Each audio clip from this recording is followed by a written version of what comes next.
Hi, I'm Alana. Welcome to another video. In today's video we are doing a get ready with me for church. So, would you like to say hello? Yes. Did you want to say hello to all your fans? Yes? Pussycat noises? Where to begin? Yeah. So today I would like to begin with a book recommendation. A book called Pity Party by Daisy Buchanan. So I love Daisy Buchanan. She's a really talented author. All her books are really funny, and I really loved another one of her books called Limelight.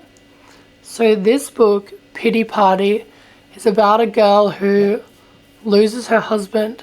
Her husband dies, and then she kind of goes back to work and everyone's like, oh, you poor thing, you should take some time off. But she's like, I don't really know how to take some time off. I'm kind of used to just going and going and going. And so her colleagues basically force her to take some time off to go to a wellness retreat. And she goes to the wellness retreat, but it's really strange. They have erotic meditation and everyone's climaxing, and they have scream therapy and stuff like that. So yeah, it's a really funny book. All of Daisy's books are hilarious. She's a very talented writer. So that is Pity Party by Daisy Buchanan. And then the next thing that I wanted to discuss in today's episode is a recent podcast interview that I listened to on the Shawn Ryan Show. So Shawn Ryan, I've been loving his podcast lately, obviously. He interviewed this man named Joshua Broome. And so Joshua Broome used to be in the corn industry. He used to do corn. And he did corn for many years. He was in a lot of corn films. And his story is so impactful.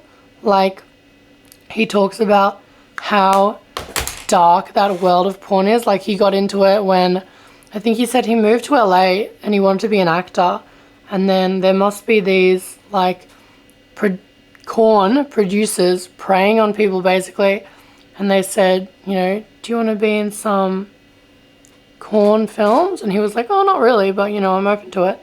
And he said that the producers who lured him in were all beautiful women. And he explained how the corn industry lures people in. He said that, so they pay you for, say you do one corn film with an array of people all participating in the corn film together. So you do that, for example, they would only get paid, you'd only get paid, say, $500 each. And then they profit off that corn film forever, after that. But you don't get any royalties. You don't get any money after that. So basically, you just sell your soul to them. And then he said that he knew 40 people who ended their lives, who he knew through the corn industry. And he also said that once people passed away, the corn sites would play basically a compilation of their greatest hits. The corn sites would play a compilation of here's this person's greatest corn films, so that they could profit off their death, the thing that made them kill themselves. And yeah, so, but I really enjoyed how his story ended. He said that he went to deposit money that he'd got from a film into his bank account, and he was shaking and crying and falling apart. And the woman, so his corn name was Rocco Reed. So in his films, he goes by Rocco Reed. And he said that's they dehumanize you. They make you choose another name so that you will dissociate from who you are, and that makes it easier to like participate in corn films, because if you're going by another name, then you're like, oh, it's not me doing this, it's Rocco Reed.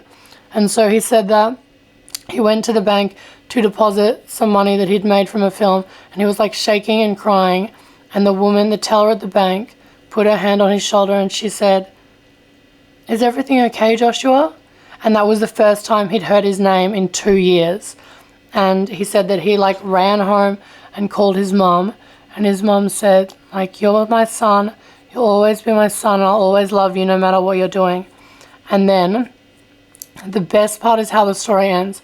He said that he was going to a gym, and there was this other girl who was also going to the gym, and she was really beautiful, and he had a huge crush on her, and she was a church girl, like she went to church, and her name was Hope.